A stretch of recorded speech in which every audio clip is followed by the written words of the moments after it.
All right, so a quick rant about science and scientists, if you'll allow me this.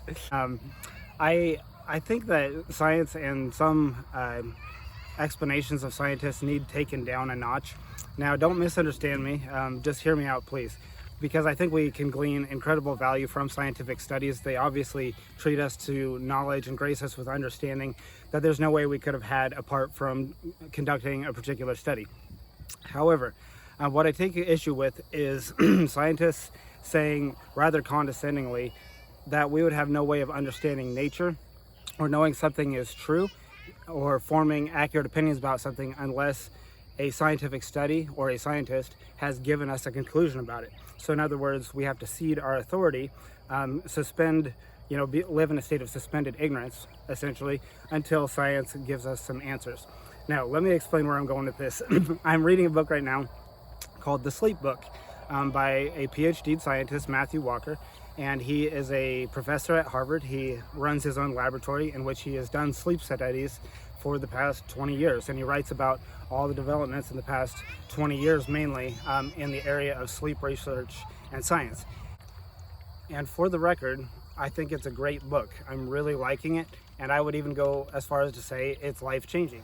It is about the power of sleep and dreams and most everything that scientists have been discovering in the past 20 years about sleep and all the miracles it does for the body and the mind, and what happens to our health when we neglect to sleep properly. Now, in the book, he mentions a study in which there were scientists that conducted experiments with sleep deprivation on rats and dogs, and in which they documented all the horrific consequences to the skin, the brain, the gut, and the immune system of these animals that were sleep deprived. And now the author himself did not take part in any of these studies. He wasn't among those scientists, but at the end of the study, I believe it was in the conclusion of that study, this quote was stated, and I'm going to read it here just so I don't mess it up. If you impose a total absence of sleep on an organism, rat or human, it indeed becomes an emergency, and you will find the biological equivalent of this shattered glass strewn throughout the brain and the body to fatal effect. This we finally understand. End quote. Okay, so it's that last sentence I'm talking about. It's that this we finally understand. The idea being that unless we had this scientific study to show us that there were horrible health consequences seen in the bodies of rats and dogs, then we would have no way of knowing that sleep deprivation was truly harmful. Like this, we finally understand. But I don't think that's the case. I think throughout human history, humanity has probably always known that a lack of sleep is bad for the organism, and especially something that's ubiquitous in nature. It goes through humanity, it goes through the animals. There's resting phases. All animals go into rest. So it's pretty obvious, just like if all animals do something like, say, eat or drink water, if you deprive them of that natural biological thing, it's quite obvious, I think, that it would be detrimental to the organism. My contention is that it didn't take the corporate funded laboratory experiment where they basically tortured, diseased, and killed rats for us to know that there are biological consequences to evading sleep. If we don't get sleep for a whole night, or especially for 2 or 3 nights in a row, I think we all recognize that as unhealthy, and we didn't need science to give us that conclusion. Like when we were in college or high school, we would stay up very late and we would want to be with our friends or pull all-nighters for the exam, whatever it may be.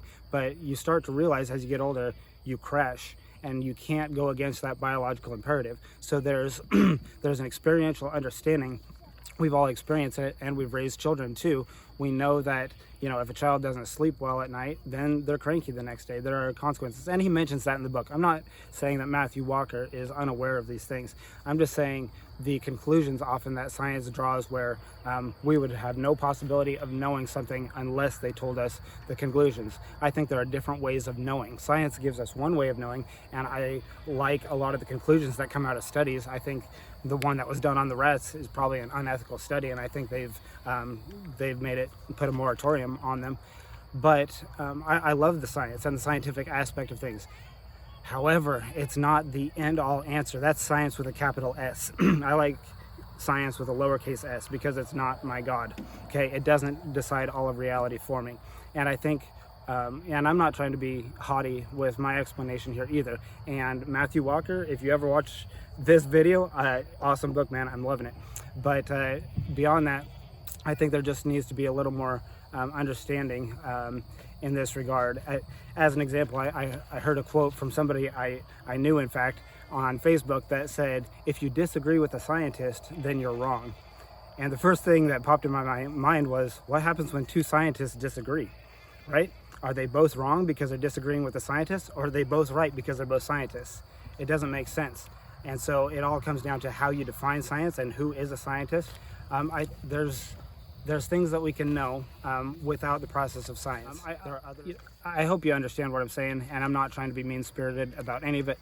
So if you're a scientist, I appreciate what you do. It's just having it in its proper context. And scientists are not the only ones who can do science.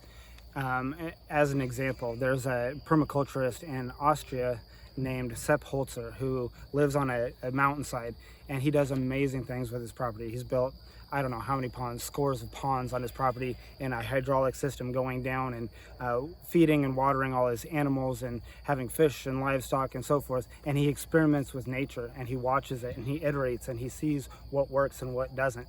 Is he any less of a scientist than somebody in a laboratory conducting an experiment, a double-blind placebo experiment? He has worked with nature. He's been in it his whole life. Let's not have the same attitude that you know, a lot of people have with only education can take place in the classroom, inside the confines of four walls in a classroom. In the same way, science can take place outside of a laboratory. It can take place in nature also. So don't demean people who are out there and discovering things in nature and learning from it experientially. All right. I think that's all I want to say about that. But I hope you enjoyed it. My rant is over. I feel a little bit better now. All right. Thanks for watching.